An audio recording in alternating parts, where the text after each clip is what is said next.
আমি এখানে আসার আগে আমার ধারণাই ছিল না যে একটা এত বড় অনুষ্ঠান এখানে হয়।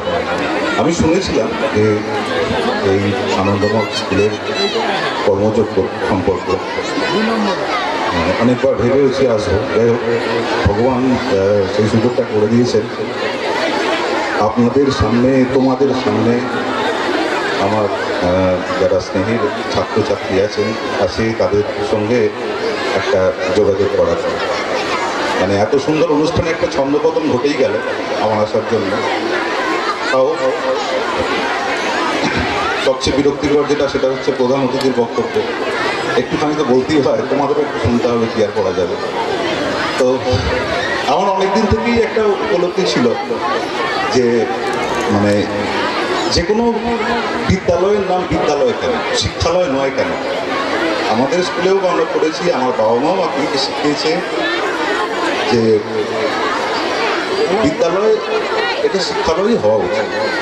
আমাদের যে শিক্ষা, আমরা আমাদের বাড়ি থেকে শিক্ষা পাই, সেই শিক্ষাটা আমাদের স্কুলে আরও বড় করে, আরও অনেক ব্যাপক আকারে আমরা সেটাকে গ্রহণ করি। শুধু বিদ্যার্জন নয়, বিদ্যার্জনের পাশাপাশি আরও অনেক শিক্ষা, সেগুলো আমরা গ্রহণ করি। সেটা আমি এখানে এসে দেখতেই পেলাম যে একটা যে আমাদের এখানকার যে ছাত্রছাত্রী তারা কতটা শিক্ষায় শিক্ষিত হচ্ছে, এটা আজকালকার দিনে খুবই বিরল। এই শিক্ষাটা পাওয়াই দরকার। আমাদের এই যে বিদ্যালয়ের যে ব্যাচ, স্কুলের যে ছাত্রছাত্রী, তোমরা দেখবে তোমাদের ব্যাচে একটা লেখা রয়েছে ছাত্রানাং অধ্যয়নাং তপ, মানে একটা তপস্যা।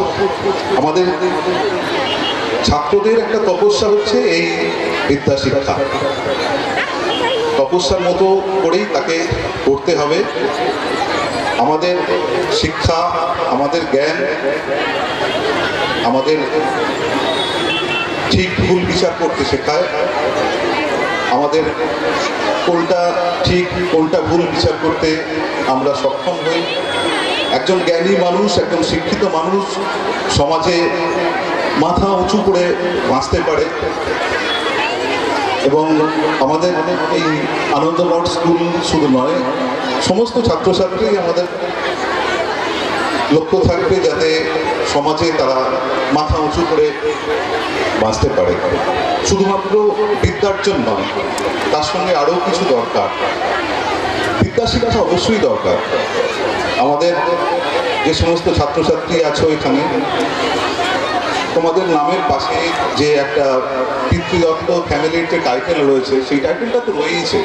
তার সঙ্গে যদি নামের পাশে একটা আরেকটু বড় ডিগ্রি থাকে, ধরো কেউ এমএসসি পাস করলো, তারপরে পিএইচডি করলো, তারপর বিএসসি করলো, তোমার নামের পাশে তারপরে তোমার বাবার টাইটেল যেটা দিয়েছে তার সঙ্গে একটা এমএসসি পিএইচডি যুক্ত করলো, কি সুন্দর লাগে সেটা শুনতে, তাই না? তোমরা সেটা আরও আগামী দিনে সেটা অর্জন করবে, এটা আমি অবশ্যই আশা রাখি। আর যে আমাদের গীতার যে শ্লোক, আমাদের শ্রদ্ধাবান লভ্যতে জ্ঞানম, সেই শ্রদ্ধা ভক্তি আমাদের শিক্ষকদের প্রতি, শিক্ষাগুরুর প্রতি সেই ভক্তি যেন থাকে, বাবা মার প্রতি ভক্তি যেন থাকে, শ্রদ্ধা যেন থাকে। বাবা মাই তোমাদের কাছে সব প্রথম পৃথিবী, একমাত্র পৃথিবী তোমাদের বাবা মা। বাবা মাকে ভুললে চলবে না। বাবা মার কাছ থেকে শিক্ষা নিতে হবে, শিক্ষা গুরুর কাছ থেকে শিক্ষা নিতে হবে, তাদের প্রতি শ্রদ্ধা রাখতে হবে। শ্রদ্ধা রাখলে তবেই তুমি বড় হবে। সেই পুরাণের সেই গল্পটা আছে, সেই একটা ছোট গল্প, যেখানে নারদ মুনিকে ব্রহ্মা একটি ফল দিয়েছিলেন। ফলটা হচ্ছে জ্ঞানের ফল। তো নারদ মুনি সেটা নিয়ে এসছেন, নিয়ে এসে দেবী পার্বতীকে বললেন যে মা, এটা আপনার সন্তানদের একজনকেই মাত্র দেয়া যাবে এই ফলটি, তো যে নেবে সে হচ্ছে জ্ঞানী হবে। তো তখন মহাদেব আর পার্বতী দুজনে মিলে যুক্তি করলেন যে কাকে ফলটি দেবেন, গণেশকে দেবেন না কার্তিককে দেবেন। অনেক ভেবেচিন্তে তখন মা পার্বতী একটি বুদ্ধি বার করলেন, দুজনকে ডাকলেন, ডেকে বললেন যে বাবা, তোমাদের দুজনের মধ্যে যে প্রথম পৃথিবীকে 3 বার প্রদক্ষিণ করে আসতে পারবে তাকেই আমি এই ফলটি দেবো। তো এটা শুনেই কার্তিক যথারীতি ময়ূর নিয়ে ছুটতে শুরু করলো, কিন্তু গণেশ তার বাবা মাকে বসিয়ে পূজা করে তাদের 3 বার প্রদক্ষিণ করে ফলটি দাবি করলেন। পার্বতী তখন তাকে ফলটি দিলেন। কেন দিলেন? কারণ গণেশ তার কাছে বাবা মা হচ্ছে পৃথিবী, তাদের 3 বার প্রদক্ষিণ করেছে, তাদের প্রতি শ্রদ্ধা আছে, তাই সে জ্ঞানের ফলটা লাভ করলো। সেরকমই শিক্ষাগুরু, বাবা মা, এদের প্রতি ভক্তি শ্রদ্ধা থাকলে তবেই তুমি জ্ঞান লাভ করবে। আর সবাই ঐক্যবদ্ধভাবে থাকবে, এককভাবে কেউ থাকবে না। একক চিন্তা আত্মকেন্দ্রিকতা বাড়ায়, মানে তুমি একা একা ঘরের কোণে থাকবে না, সবাইয়ের সঙ্গে থাকার চেষ্টা করবে। তোমরা সেই মানে একক থাকতে গেলে তোমরা দুর্বল হয়ে পড়বে। সেই লাঠির গল্পটা জানো তো, সেই কৃষকের লাঠির গল্পটা? সে একটি কৃষকের 3টি সন্তান, তাদের কেউ কাজ করতো না, নিজেদের মধ্যে ঝগড়া করতো। কৃষক তাদের ডাকলেন, ডেকে বললেন যে তোমরা একত্রে থাকো, একসঙ্গে থাকো, তবেই তোমরা জীবনে উন্নতি করতে পারবে। ওরা কিছুতেই মানতে চাইতো না। তখন কৃষকের কাছে 3টে লাঠি ছিল, 3টে লাঠি 3 ছেলেকে দিল, দিয়ে বললো তুমি এটা ভাঙো। একজন যথারীতি ভেঙে ফেললো, আরেকজনকে দিল, সেও ভেঙে ফেললো, তৃতীয়জন ছিল, সেও ভেঙে ফেললো।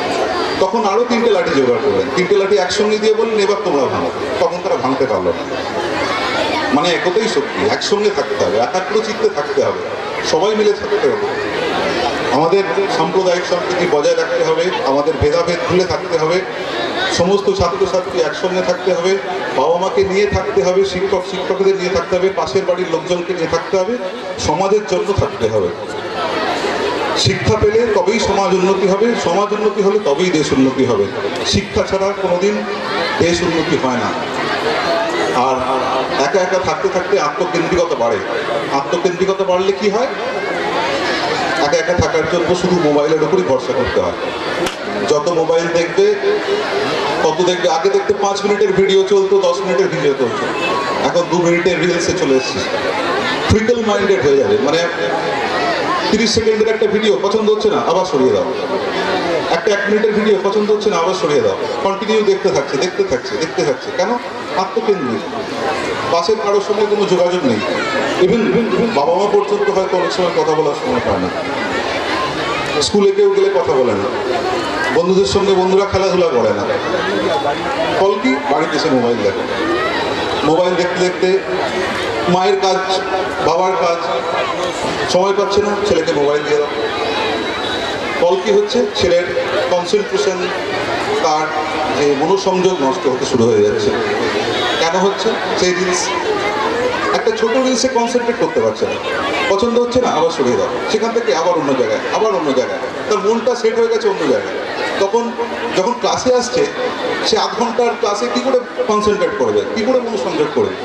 কিন্তু 2 মিনিটের রিলসে মনোসংযোগ করতে পারছে না, তার মনের ভেতর অলরেডি একটার পর একটা চেঞ্জ হতেই থাকছে। সুতরাং ক্লাস ঘরের মধ্যে, ক্লাসের মধ্যে মনোসংযোগ বাড়াতে গেলে মোবাইলটাকে দূরেই রাখতে হবে। সঠিকভাবে মোবাইলের ব্যবহার আমরা যারা গার্জেন তারাই পারি ছাত্রছাত্রীদের বোঝাতে, শেখাতে, তাদের সময় দিতে। সময় দিতেই হবে, সময় না দিলে মোবাইলেই ছেলেরা পড়ে থাকে। রিলস থেকে বাদ দিতে হবে ছেলেদের, না হলে কনসেন্ট্রেশন বাড়বে না, আর সমাজও এগোবে না, শিক্ষাও এগোবে না। আজকের একটা অনুষ্ঠানে অনেকে পুরস্কার পেয়েছো, অনেকে হয়তো পাবে বা কেউ পাবে না। যারা পাবে না তাদের কাছে কিন্তু এটা একটা বড় চ্যালেঞ্জ। তোমরা মনে রাখবে যে আগামী দিনে তোমাদের জন্য আরো অনেক বড় কিছু অপেক্ষা করছে। তোমাদের নিজেকে সেভাবে তৈরি করতে হবে যাতে সামনের বছর পুরস্কার বিতরণী সভায়, এই অনুষ্ঠানে, তোমাদের বাৎসরিক অনুষ্ঠানে তোমরা কিছু করতে পারো, তোমরা আবার কিছু পুরস্কার পাবে। কিন্তু শুধুমাত্র পুরস্কারের জন্য পড়াশোনা করবে না। পড়াশোনা আমাদের একটা শিক্ষার, একটা বিদ্যা অর্জনের একটা পথ, কিন্তু পড়াশোনা ছাড়াও ফলের আশা কিন্তু আমরা করবো না। কর্মণ্য অধিকারস্তে মা ফলের সুপদাসন, আবার সেই গীতাই আমাদের সব শিখিয়ে দেয়। ফলের আশা আমরা করবো না, তুমি তোমাদের কাজ করে যাও, ফল আপনি পেয়ে যাবে। পরিশেষে 1997 সালের একটি বিদ্যা প্রতিষ্ঠান, এই আনন্দমঠ বিদ্যালয়, এটা আস্তে আস্তে মহিরুহে পরিণত হচ্ছে, আমাদের সামনেই হচ্ছে। এটা অত্যন্ত আনন্দের, আরও বড় হোক এই কামনা করব। এখান থেকে বহু ছাত্রছাত্রী ভবিষ্যতে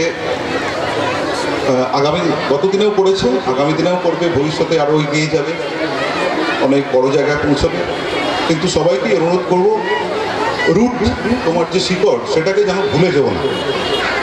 শিকড় থেকে ঠিকঠাক থাকলে তবেই তোমরা নিজেরা এক একটি উঁচু জায়গায়, অনেক বড় জায়গায় পৌঁছতে পারবে। শিকড় যেন কোনোদিন ভুলে না যাও।